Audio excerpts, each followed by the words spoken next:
لیکن نبی پاک صلی اللہ علیہ وآلہ وسلم نے تبلیغ کا سلسلہ بند نہیں کیا۔ کوہ صفا پر نبی علیہ السلام کھڑے ہوئے، مولا علی پاک یہ پرورش پاتے تھے نبی علیہ السلام کے گھر میں۔ جناب ابو طالب کے 10 بیٹے تھے، نبی علیہ السلام نے فرمایا آپ کے بیٹے عیال زیادہ ہے، لہٰذا آپ ایسا کریں ایک ایک بیٹا آپ تقسیم کر دیں۔ تو حضرت علی کو مانگ کر نبی علیہ السلام نے لیا کہ ان کی پرورش میں کروں گا۔ حضرت علی پاک کی پرورش نبی علیہ السلام میں گھر میں مبارک میں ہوتی تھی۔ 9 سال کی عمر مبارک ہے مولا علی پاک کی۔ نبی علیہ السلام نے فرمایا علی جاؤ میرا دعوت نامہ لے کر جاؤ، جتنے بھی سردار ہیں ان کو کہو محمد مصطفیٰ محمد بن عبداللہ تمہیں کوہ صفا پر تبلیغ کے لیے بلا رہے ہیں۔ بہرحال دعوت نامہ گھر گھر پہنچ گیا، تمام کفار اکٹھے ہو گئے اور آ کر کہا کہ کس مقصد کے لیے ہمیں بلایا گیا۔ نبی علیہ السلام نے چادر مبارک کو اپنے وجود مبارک پر لپیٹا ہوا ہے، کوہ صفا پر نبی علیہ السلام کھڑے ہوئے۔ یہ میرے اور آپ کے نبی کا پہلا واعظ اور پہلی تقریر تھی جو نبی علیہ السلام کافروں کو فرما رہے ہیں۔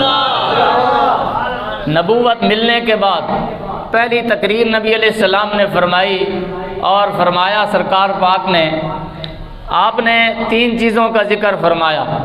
نبی علیہ السلام نے فرمایا تم میرے بارے میں کیا کہتے ہیں؟ انہوں نے کہا ہم آپ کے بارے میں اچھا گمان رکھتے ہیں، اس لیے کہ 40 سال آپ کے ہمارے سامنے کبھی آپ نے کسی کے ساتھ خیانت نہیں فرمائی۔ آپ نے فرمایا تم میرے متعلق کیا کہتے ہو کہ میں سچا ہوں یا جھوٹا ہوں؟ تو انہوں نے کہا یہ تو دنیا جانتی ہے، مصر تک اور ملک شام تک لوگ آپ کو انت صادق انت امین کہتے ہیں، آپ صادق ہیں، آپ امین ہیں، آپ سے بڑا سچا کوئی نہیں، آپ سے بڑا امانت والا کوئی نہیں۔ سبحان اللہ۔ یہ تھا میرے اور آپ کے نبی کی زندگی کا گزارنے کا طریقہ۔ سبحان اللہ۔ نبی علیہ السلام نے فرمایا اچھا چلو یہ بات کہو کہ اگر میں یہ کہوں کہ پہاڑی کے پیچھے ایک لشکر آ رہا ہے جو تھوڑی دیر بعد تمہارے اوپر حملہ کر دے گا تو کیا مان لو گے؟ تو ابو جہل، عتبہ، عتیبہ، شیبہ کہنے لگے کیوں نہیں مانیں گے؟ جب بندہ 40 سال جس کی زبان پر جھوٹ نہ ہے تو وہ سچائی ہے، ہم مان جائیں گے کہ کوئی ہے لشکر جو حملہ کرنے والا ہے۔ تو نبی علیہ الصلوۃ والسلام نے فرمایا اتنا سچا بندہ تمہارے سامنے کھڑا ہے اور میری ساری زندگی کی چادر تمہارے سامنے ہے، میری چادر پر کوئی داغ نہیں ہے کہ تم کہہ سکو کہ میں خیانت کرنے والا ہوں یا میں صادق نہیں ہوں، میں جھوٹ بولنے والا ہوں۔ میری زندگی کی چادر تمہارے سامنے ہے، میری چادر پر ایک داغ بھی تم نہیں دکھا سکتے۔ آپ سرکار پاک نے فرمایا تمہارے منہ سے یہی جملے نکل رہے ہیں کہ میں صادق بھی ہوں، میں امین بھی ہوں، میں اعلان کرتا ہوں قولوا لا الہ الا اللہ وانی رسول اللہ۔ فرمایا تم سارے پڑھ لو لا الہ الا اللہ اور میں اللہ کا پیغمبر بن کے آیا ہوں۔ کافر کہنے لگے یہ کیا ہو گیا ہے؟ فرمایا تم مانو یا نہ مانو اللہ نے مجھے سچا پیغمبر بنا کر دنیا میں مبعوث کیا۔ سبحان اللہ سبحان اللہ سبحان اللہ۔ جو تھوڑی دیر پہلے سجن تھے وہ دشمن ہو گئے، جو اپنے تھے بیگانے ہو گئے، جو جان دینے والے تھے وہ غیر ہو گئے، جو اپنے تھے وہ بیگانے ہو گئے۔ ایسے انگلی کا اشارہ کر کے ابو لہب جو چچا تھا کہنے لگا تبن لکا، اے محمد نعوذ باللہ تو ہلاک ہو جائے۔ اس سے پہلے کہ سرکار بولتے، جب بندہ الیکشن میں کھڑا ہوتا ہے یا اپنی کسی پارٹی کا ابتدا کرتا ہے تو سب سے پہلے اس کی تمنا ہوتی ہے کہ میرے رشتہ دار مجھے مانیں، میری برادری مجھے سپورٹ کرے۔ نبی علیہ السلام نے جب یہ منظر دیکھا کہ اپنی برادری ہی مخالف ہو گئی اور تبن لکا کا جملہ ابو لہب نے جو سگا چچا تھا جان دینے والا تھا اس نے کہہ دیا، یہ جملہ تک کہہ دیا، نبی علیہ السلام کی آنکھوں مبارک سے چشمان رحمت گرنے لگے۔ اس سے پہلے کہ سرکار کچھ بولتے جبریل آیا اور آ کر کہا رب کہتا ہے محبوب آپ نہ بولنا، اس لیے کہ میری توحید کی بات ہے تو پھر آپ بولتے ہیں، آپ کی رسالت کا تحفظ ہے تو آپ نہیں بولیں گے۔ فرمایا محبوب آپ خاموش رہیں، یا اللہ یہ مانتے نہیں ہیں۔ فرمایا محبوب یہ مانے یا نہ مانے، یہ تیرا ذکر کریں یا نہ کریں؟ فرمایا تیرا ذکر کرنے کے لیے میں کافی ہوں، میرا ذکر کرنے کے لیے تو کافی ہے۔ تکبیر، اللہ اکبر۔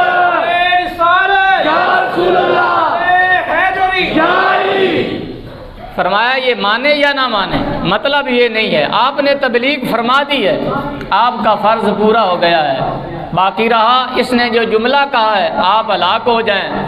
فرمایا میں رب ہوں، آپ رحمت للعالمین کی شان بن کر آئے، آپ کسی کو کچھ نہ فرمائیں، جب بات میرے کلمت اللہ کی ہو تو پھر 27 جنگوں میں بھی جانا پڑے، پھر تلوار بھی اٹھانا پڑے، محمد مصطفیٰ پر ضروری ہے رب کی وحدانیت اور رب کی توحید کا جھنڈا بلند کرے۔ پر محبوب جب تیرے نعرہ رسالت کی بات آئے، جب مقام رسالت کی بات آئے گی، جب تحفظ مصطفیٰ کی بات آئے گی، جب ختم نبوت کا مسئلہ آئے گا، محبوب پھر تو اپنے تحفظ کے لیے اپنی زبان نہیں کھولے گا۔ فرمایا تبت یدا ابی لہب و تب، فرمایا تو نے کہا، ایک انگلی کی طرف اشارہ کر کے کہا تو ہلاک ہو جائے، میں نے رب نے قرآن میں واضح اعلان فرما دیا تبت یدا ابی لہب و تب، اے ابو لہب تو ہلاک ہو جائے، تیرا کنبہ ہلاک ہو جائے، تیرا خاندان ہلاک ہو جائے۔ فرمایا میرا نعرہ بلند کرنے کے لیے میرا محمد کافی ہے، محمد کے نعرے بلند کرنے کے لیے میں رب اس کے لیے کافی ہے۔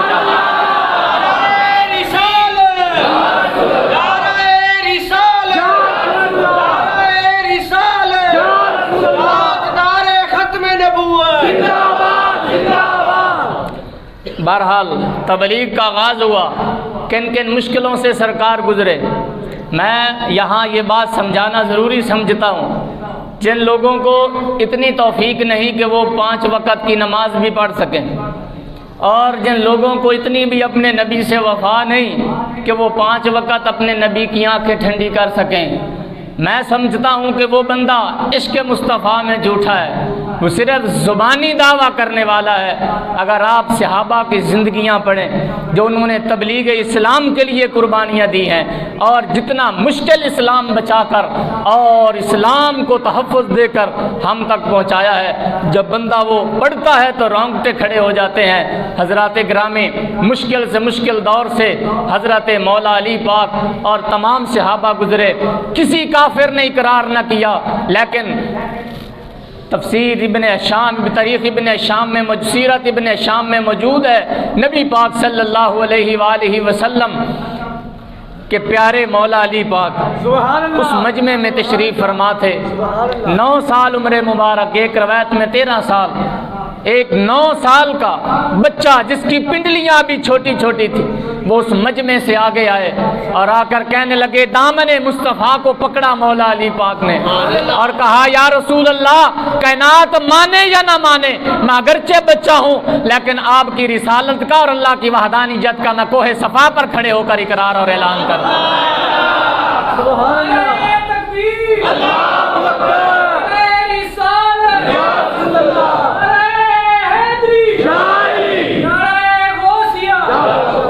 بہرحال بات بڑھتی گئی، مسلمان بڑھتے چلے گئے۔ مسئلہ تب خراب ہوا جب حضرت عمر بن خطاب نے بھی کلمہ پڑھا، حضرت امیر حمزہ نے بھی کلمہ پڑھا، کافروں نے سر جوڑے، ایک بہت بڑی میٹنگ، پورے مکہ کے سرداروں کی میٹنگ اکٹھی ہوئی اور کہنے لگے کہ کس طرح روکا جائے۔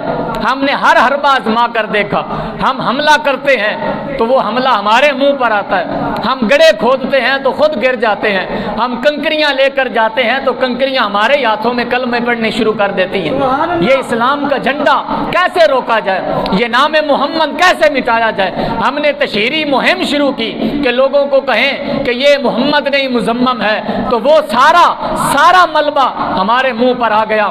ہم نے تشہیر شروع کی کہ انہیں کہو کہ یہ نعوذ باللہ جھوٹا ہے، تو لوگوں نے ہمیں ہی کہنا شروع کر دیا، 40 سال جو بندہ سچ بولتا رہا تم جھوٹے ہو سکتے ہو۔ کافر بھی کہنے لگے، بچہ کہنے لگا محمد صادق امین، محمد صادق بھی ہے، محمد امین بھی ہے۔ سبحان اللہ، سبحان اللہ۔ کوئی حربہ جب کام نہ کرنے لگا، ہر سردار نے اپنا اپنا مشورہ دیا، یوں کرنا چاہیے، یوں کرنا چاہیے۔ بہرحال ہر ایک کا موقف ابو جہل نے رد کیا۔ بات مختصر کروں، ابو جہل کھڑا ہوا، کہنے لگا سب کے مشورے میں نے سنے ہیں کہ کیسے اسلام کی شمع کو روکا جائے، اور اسلام کی شمع جو جل رہی ہے، جو دن بہ دن اپنی روشنی پھیلا رہی ہے، اور اس روشنی میں غریب مسلمان آ رہے ہیں۔ انہوں نے کہا ابھی تک عمر بن خطاب اور امیر حمزہ کے علاوہ ایسے صحابہ نہیں ہیں جو زیادہ دولت مند ہو، تم ایسا کرو کسی امیر آدمی کو بلاؤ۔ ابو جہل کو ابو لہب نے کہا تمہارا کہنے کا ارادہ کیا ہے؟ اس نے کہا ملک شام کا بادشاہ جس کا نام حبیب بن مالک ہے۔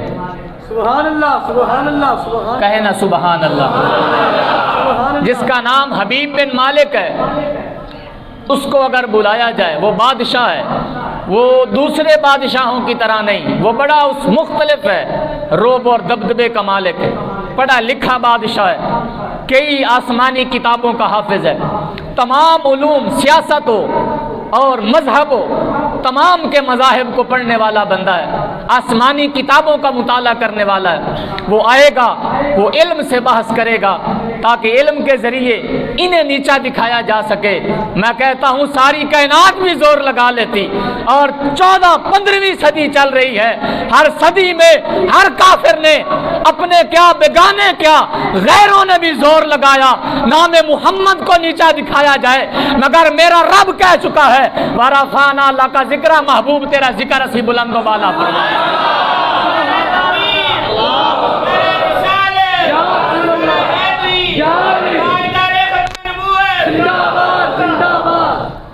بہرحال ارجنٹ خط لکھا گیا، یہ بڑا واقعہ تفصیل والا ہے لیکن میں مختصر عرض کر رہا ہوں۔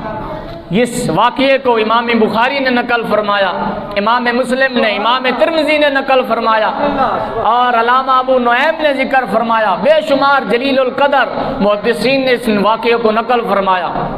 خط لکھا کہ ارجنٹ پہنچیں۔ بہرحال حبیب بن مالک ملک شام خط پہنچ گیا۔ حبیب بن مالک فوراً نکلا لشکر جرار لے کر، ظاہر وقت کا بادشاہ تھا، ملک شام کا حاکم تھا، لشکر جرار لے کر، یہ وقت کا حکیم بھی تھا، یہ نبض دیکھ کر بندے کی مرض کو پہچان لیتا تھا، اگر کوئی نبض نہیں دکھاتا تھا تو اس کی آنکھیں دیکھ کر بتا دیتا تھا، اور اگر کوئی آنکھیں بھی نہیں دکھا سکتا تو اس کی آواز سن کر یہ پہچان لیتا تھا کہ اس بندے کو مرض کون سی۔ سبحان اللہ سبحان اللہ سبحان اللہ۔ اتنا دانا آدمی ملک شام سے چلا، بہرحال یہاں پہنچا، پنڈال بھرا ہوا تھا سرداروں کا، اس کے لیے مسند سجائی گئی اور مسند پر اس کو بٹھایا گیا۔ کہنے لگا کون سا ایسا مسئلہ آ گیا ہے؟ ابو جہل کھڑا ہوا، کہنے لگا افسوس کے ساتھ کہنا پڑ رہا ہے تو ہمارا بھتیجا 40 سال تک ہمارے اندر رہا، ہم اس کی تعریفیں کرتے رہے، لیکن 40 سال کے بعد غار میں گیا ہے، غار سے جب واپس آیا ہے تو کہتا ہے میں اللہ کا پیغمبر ہوں، سبحان اللہ، اور کہتا ہے کہ ایک رب کو مانو اور اس رب کو مانو جو نظر بھی نہیں آتا۔ سبحان اللہ۔ آپ نے فرمایا، اس نے کہا، حبیب بن مالک نے کہا تم کیا کہتے ہو؟ ابو جہل کہنے لگا، ابو لہب کہنے لگا، عتبہ عتیبہ شیبہ جتنے بھی سرداران قریش تھے کہنے لگے ہم کہتے ہیں ایک خدا کو نہ مانو بلکہ جتنے خدا ہم نے بنائے ہیں سب کو مانو۔ ایک سوال کیا حبیب بن مالک نے، بات کی سمجھ آ رہی ہے؟ سبحان اللہ سبحان اللہ۔ ایک سوال کیا اس نے کہا تمہارے خدا کتنے؟ ابو جہل کہنے لگا یہ عجیب آپ نے سوال کر دیا، خدا تو بے شمار ہے، ہر گھر میں خدا ہے، کچھ خدا وہ ہیں جو ستو کے بنے ہوئے تھے، آٹے کے بنے ہوئے تھے، وہ ہم نے کھا لیے ہیں، اور کچھ خدا ایسے ہیں جو ٹوٹ گئے ہیں، اور کچھ خدا ایسے ہیں کہ جن کے بازو ٹوٹے پڑے ہیں، اور کچھ خدا ایسے ہیں بچوں کے خدا الگ ہیں، بڑوں کے خدا الگ ہیں، اور بے شمار گھروں میں بے شمار خدا ہم نے بنا کر رکھے ہوئے، ہم تمہیں کیسے گن کر بتائیں کہ کتنے خدا ہیں؟ اس نے کہا کہ وہ کیا کہتا ہے؟ ابو جہل کہنے لگا وہ کہتا ہے ایک خدا ہے۔ سبحان اللہ سبحان اللہ۔ ابو جہل کہنے لگا اور چھوڑو، جو ہم نے کعبے میں رکھے ہوئے ان کی گنتی تمہیں بتاتا ہوں، وہ 360 ہیں۔ سیانا آدمی کہنے لگا یار عجیب بات نہیں، ان دا ایک خدا تے تواڈے 360 خدا، 360 رل کے ایک دا مقابلہ نہیں کر سکتے۔ سبحان اللہ سبحان کہے نا سبحان اللہ۔ اللہ سبحان اللہ۔ کہنے لگا تو چھاڑ اس گل نو، بس کوئی ایسے سوال بنا، کوئی ہو جی حربہ کڈ، کوئی ہو جی نچوڑ کڈ کہ نیچا دکھایا جائے، گلی گلی اعلان ہو جائے کہ محمد مصطفیٰ سوالاں دے جواب نہیں دے سکے۔ حبیب بن مالک نے منہ پہ ہاتھ پھیرا، فرمایا گل انج نہیں، بات انج نہیں ہوئے گی، بلاؤ انہوں میرے سامنے یا مینوں لے کے چلو میں ویکھاں تے صحیح کدھر اندے تے جادو تے نہیں ہو گیا میں ویکھاں تے صحیح کدھر بیمار تے نہیں جڑے انج دے دعوے کر رہے حالی یہ گل کی تھی ابو جہل دے پیرا تھلو زمین نکل گئی کہنے لگی نا اے کم نہ کری اسا تینوں نہیں بھیجنا اندے کولوں اے غلطی اسی پہلے کر چکے ہیں عمر بن خطاب منہ تے ہاتھ پھیر کے گیا سی اور کہا سی شام تو پہلے میں محمد دا سر لے کے آواں گا حمزہ نو بھیج کے عمر نو بھیج کے اے غلطی کر چکے ہیں حبیب اودیاں نظراں تے نہ آوی جو اودیاں نظراں تیرے تے پہ گئیاں تو بھی کلمہ پڑھ کے مسلمان ہو جا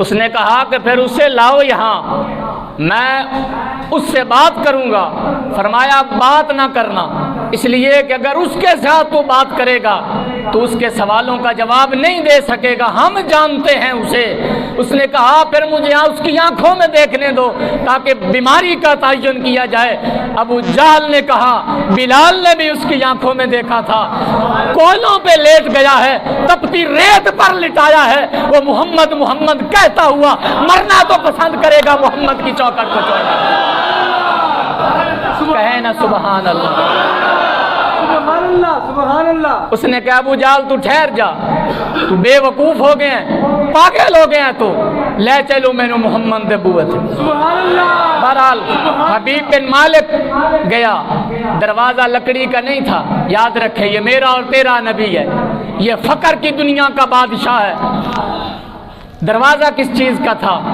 چٹائی لٹکی ہوتی تھی سرکار کے چہرے سبحان اللہ بوری کا پردہ مبارک تھا صحابہ پردے کو ہلاتے تھے سرکار باہر تشریف لے آتے حبیب بن مالک نے ایسے کپڑے کو ہلایا حیران تھا پریشان تھا جس بندے کا چرچا ملک شام تک ہے اس کا اپنا دروازہ بھی نہیں بوری کا پردہ ہے مان تو وہ وہاں پر گیا سادگی میں بھی قیامت کی ادا رکھتے ہیں جب سرکار باہر آئے نبی علیہ السلام نے سلام مبارک کیا جواب تکی دینا سی سرکار دے چہرے وچ ہی کھپ گیا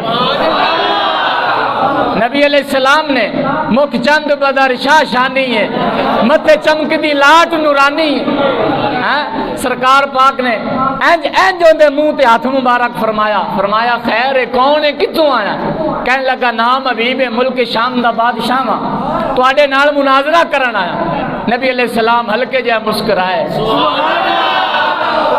فرمایا پھر تینوں انہاں نے حاکم بلایا ہے فیصلہ کرن واسطے آیا ہے تقدیر بول کے کہہ رہی سی آج فیصلہ تو نہیں کرنا تیرا فیصلہ اللہ فرما چکا ہے کہنے لگا دو سوال نے سرکار حضرت دو سوال نے ایک سوال دس دینا دوسرا سوال بعد ہی دساں گا پہلا سوال میرا یہ ہے پہلا سوال یہ ہے تسی اگر اللہ دے پیغمبر ہو پیغمبران رب معجزے دیندا ہے شانہ دے کے بھیجدا ہے پیغمبر عام بندے جہا نہیں ہوندا رب نو نرالی شان دیندا رب دا نائب ہوندا ہے رب دا خلیفہ ہوندا ہے اگر اللہ دے پیغمبر ہو لوگ کہندے نے تواڈے تے جادو ہو گیا ہے تسی لوگاں دی نظراں تے جادو کر کے ہر سوال دا جواب دیندے ہو میں پڑھا لکھا آدمی ہاں میرا تجربہ ہے آسماناں تے جادو نہیں چل سکدا سبحان اللہ سبحان اللہ میرا موقف ہے امام بخاری مسلم ترمذی نے لکھا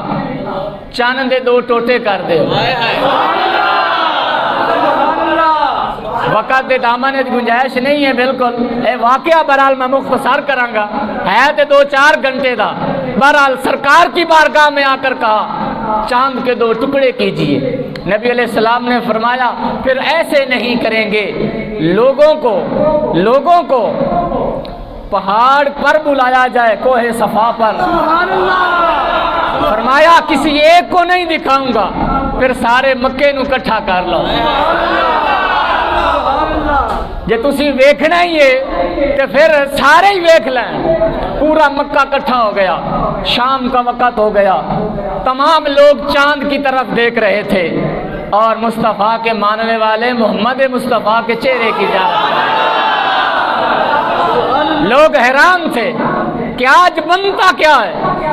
بلال حبشی دیگر صحابہ نبی علیہ السلام نے چادر مبارک تان کے نہ سرکار پاک کوہ ابو صفا تے پہنچے۔ نبی پاک صلی اللہ علیہ وآلہ 1988 تک مسجد ہلال رہی ہے، چاند والی مسجد مشہور سی، سبحان اللہ۔ اور وہ پتھر بھی 1988 تک بزرگ جاندے سن، اس پتھر دی زیارت کردے سن جس پتھر تے سرکار نے کھڑے ہو کے چاند دے 2 ٹوٹے فرمائے۔ بہرحال پھر شہزادے آئے تو اس مسجد ہلال نو شہید کر کے جتھے آج شہزادہ دے کوٹھے بنے نے، محل بنے نے، اس جگہ تے کھڑو کے سرکار نے چاند دے 2 ٹوٹے فرمائے تھے۔ بہرحال نبی پاک صلی اللہ علیہ وآلہ وسلم نے فرمایا اب بولو تمہارا سوال کیا ہے؟ کہنے لگا چاند دے 2 ٹوٹے فرماؤ۔ فرمایا پھر میرا بھی ایک سوال ہے، یہ چاند دے 2 ٹوٹے ہو جان تو پھر تو کی کریں گا؟ عرض کیتی آقا جے میرے سوالاں دا جواب مل جائے ایڈا کمڑا میں بھی نہیں کہ تواڈے قدماں وچ پہنچ تے تواڈا فیض نہ پاواں، پھر تواڈا میں بھی غلام بن جاواں۔ فرمایا پھر غلامی پکی۔ نبی پاک صلی اللہ علیہ وآلہ وسلم فرماندے نے سرکار دی انگلی مبارک اٹھی، آنکھوں نہ سبحان اللہ، اینج سرکار نے مٹھ مبارک بند کی تھی۔ حضرت انس بن مالک فرماندے نے اینج شہادت والی انگلی اٹھی، علی سرکار دا اینج ہاتھ اٹھا ہے، صحابہ فرماندے نے چن دھمالا پان لگ پیا، چن حرکت کرن لگ پیا، کدے چن ادھر جاوے جا تھنج جاوے تے چن بھی ادھر چلا جائے، جا ادھر جاوے تے چن ادھر چلا جائے۔ پھر سرکار نے شہادت والی انگلی اٹھائی، صحابہ فرماندے نے اللہ دی عزت دی قسم ہے سجا ٹکڑا پہاڑ دے ادھر گرا، کھبا ٹکڑا ادھر گرا، ادھر چن ٹوٹے ہو گیا، ادھر حبیب بن مالک دے کفر دا تالا رب تعالیٰ نے کھول دیا۔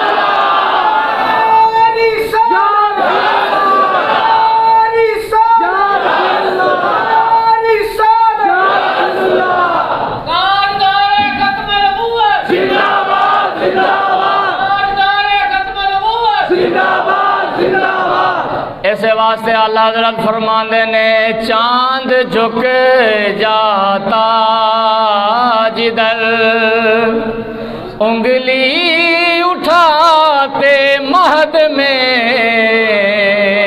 عرض کی تھی آقا اے چند کی حضرت عباس نبی پاک دی بارگاہ وچ حاضر ہوئے اور آ کے عرض کر دے نے کملی والے میں بچپن وچ تواڈی زیارت واسطے آیا سا، تسی پنگھوڑے وچ پئے ہوئے سی، تواڈی اینج انگلی اٹھدی سی، تواڈی انگلی ادھر جاندی سی تے چند ادھر چلا جاندا سی، ادھر انگلی جاندی سی تے چند ادھر چلا جاندا سی۔ فرمایا عباس گل اے نہیں چچا جان گل اے نہیں، تو تا صرف چند ویکھ کے حیران ہویا ہے، اس تو اگے دی تینوں گل نہ سناواں۔ جدوں میں ماں دے ڈھڈ وچ پیٹ مبارک وچ سا، اللہ پاک دے لوح محفوظ تے جدوں قلم چلدی سی، قلم دی آواز میں اپنے ماں دے پیٹ مبارک وچ سماعت فرما لیتا۔ چاند جھک جاتا جدھر انگلی اٹھاتے مہد میں، کیا ہی چلتا تھا اشاروں پہ کھلونا نور کا۔ اور اللہ حضرت نے تے کمال کیتا، فرمایا سورج الٹے پاؤں پلٹے چاند اشارے سے ہو چار، سورج الٹے پاؤں پلٹے چاند اشارے سے ہو چار، اندھے نجدی دیکھ لے قدرت رسول اللہ کی۔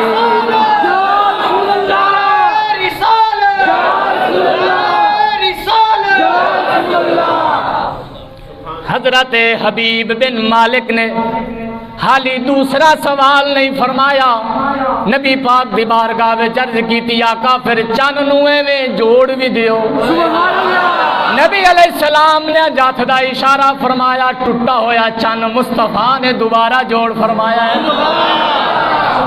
پھر سرکار نے پوچھا حبیب اور کوئی شرط ہے؟ عرض کی تھی آقا نہیں دساں گا، دعا سوال کیے۔ نبی علیہ السلام نے فرمایا جے تو نہیں بولنا پھر میں بول کے دساں تیرا دعا سوال کی۔ فرمایا آقا پھر دس دیو۔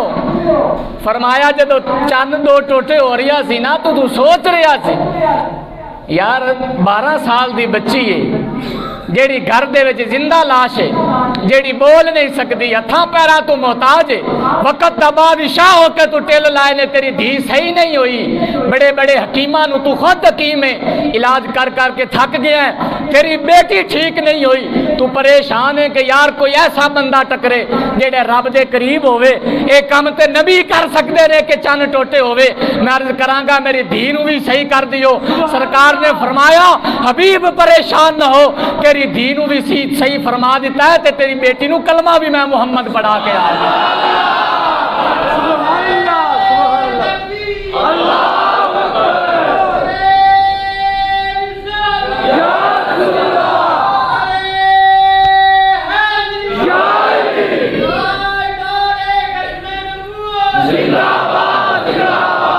حبیب بن مالک سرکار دے قدماں وچ بیٹھ کے حضور پاک دے قدماں وچ بیٹھ کے میرا ذوق کہندا ہونا واہ واہ محمد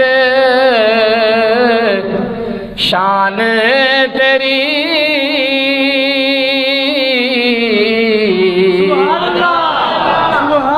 واہ واہ شان محمد تیری واہ واہ شان، مل کے کہو واہ واہ شان محمد تیری تے اچھے تیرے رتبے۔ عرض کیتی آقا تواڈی شاناں بھی اچھیاں تے تواڈے رتبے تے مقام بھی اچھے۔ فرمایا پھر کلمہ پڑھا کے میں حبیب نو بھی اپنا غلامی میں شامل فرما لوں۔ آپ نے کلمہ پڑھا، پھر عرض کیتی آقا اجازت دیو۔ حبیب بن مالک امام بخاری فرماتے ہیں تیز رفتار گھوڑے کے ساتھ حبیب بن مالک اپنے گھر میں گیا۔ اس انتظار میں اسی کیا واقعی انج ہو گیا؟ سبحان اللہ! کیا انج بھی ہو سکتا ہے؟ محمد تے اپنی جگہ تے کھڑا رہا ہے، او تے اتھو گئے بھی نہیں، ہلے بھی نہیں، پھر کہندا یار نبی ہے، نبیاں کولوں تو کچھ بھی ہو سکتا ہے۔ سبحان اللہ! کہندا چلو کی ہویا؟ جا کے دروازہ کھٹکایا، فوراً آپ دی بچی دوڑ دی ہوئی ہے۔ آپ نے گلے نہ لایا، فرمایا بیٹی ہویا کی ہے؟ عرض کی آقا فلاں دن سی فلاں تاریخ سی ابا جان میں سوئی ہوئی سا، نیند دی حالت میں سا، اچانک میری اونگ آ گئی، میں ستی ہوئی سا نیند دی حالت وچ، اچانک ساڈے کمرے وچ کوئی ہستی آئی، ساڈا گھر سارا خوشبواں نال معطر ہو گیا۔ پھر ایک آیا کالیاں زلفاں والا، ایک آیا سونے چہرے والا، انہیں فرمایا پتر تیرے پیو نے کلمہ پڑھ لیا، تو بھی کلمہ پڑھ کے مجھے محمد دی نوکر کے ساتھ۔ سبحان اللہ! اگر کوئی نہیں مندا نہ مننے پھر حاضر ناظر کس بلا دا نہ ہے؟ سبحان اللہ! حاضر ناظر اور کسے کہتے ہیں؟ عرض کی تھی ابا حضور سرکار آئے، ان کا نام محمد تھا، کلمہ بھی پڑھا گئے نے۔ حبیب بن مالک کہنے لگا وہ شانہ آقا تیریاں، ادھر میں نو کلمہ پڑھا رہا سی، ادھر میری بیٹی نو صحیح فرمایا ہے، اور آپ فرما کے گئے بیٹا ہاتھ اگے کر۔ سرکار نے ہاتھاں دے اوتے ہاتھ پھیر کے فرمایا میں ایسا طبیب ہاں جتھے چلا جانا رب تعالیٰ تمام بیماریاں کفر دیاں بھی دور فرما دیندا تے جسمانی بیماریاں بھی دور فرما دیندا۔ نبی پاک صلی اللہ علیہ وآلہ وسلم اس کائنات دے رہبر بن کے تشریف لے آئے، ہر مقام تے اپنے دورے سرکار نے رہبری نہیں کی تھی، اج بھی سرکار اپنی امت دی اسی طرح رہبری فرما رہے ہیں۔